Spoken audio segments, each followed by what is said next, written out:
안녕하세요, 트래블튜브. 오늘은 일본 회사들이 한국 때문에 결국 중국으로 도망치는 현 상황이라는 주제로 얘기해보겠습니다.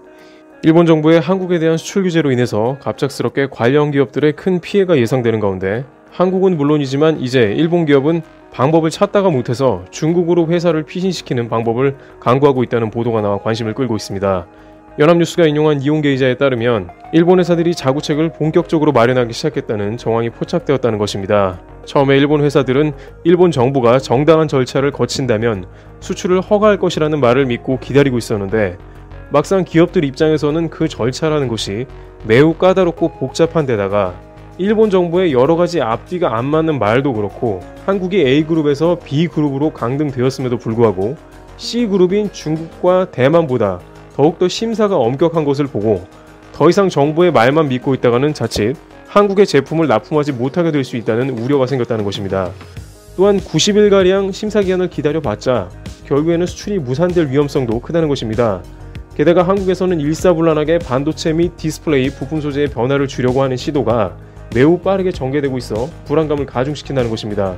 한국도 그렇고 일본 기업에 있어 이러한 불확실성은 최악이기 때문에 일본의 모리타 화학공업은 연내에 중국의 합작 공장에서 고순도 불화수소의 생산을 시작할 것이라는 보도가 나오기에 이릅니다. 굳이 중국의 자국의 설비 라인을 증설하거나 옮기지 않아도 되고 게다가 해당 품목은 전략물자로 구분되어 중국에 옮기는 자체가 부담입니다만 이렇게라도 하지 않으면 후발주자에게 밀려 삼성, 하이닉스 등에 납품할 수 없게 된다는 위기감에 극약 처방이 나온 것이라 풀이됩니다. 모리타 화학공업 입장에서는 중국 내 한국의 삼성과 하이닉스에 공급을 할 것이고 중국 업체들에게도 동시에 활로를 열어보겠다는 것입니다.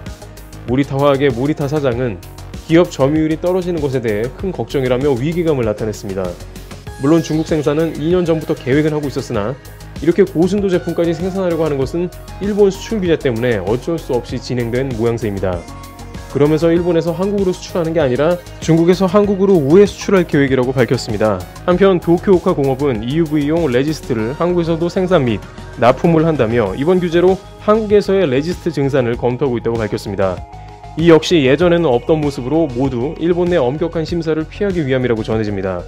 그런데 이러한 한국 및 중국에서 생산을 하려는 업체들은 핵심 원료나 일본 내 설비들을 일본 밖으로 반출할 때 정부의 심사가 있을 수도 있다고 지적합니다. 만약 설비나 원료를 빼내지 못한다면 그마저 계획대로 되지 않을 가능성도 배제할 수 없는 것입니다. 이와 같이 한국의 반도체 주요 소재를 공급하던 회사들의 움직임마저 다급하게 나오자 일부 경제 매체에서는 8월이나 9월 안으로 반도체에 관한 새 품목 수출 규제가 해제될 수도 있다는 추측이 나오기도 하는 등 한일 양국의 회사들이 차질 없는 사업을 위해 백방으로 뛰는 모습이 연출되고 있습니다. 트래블튜브 여기서 마치겠습니다. 감사합니다.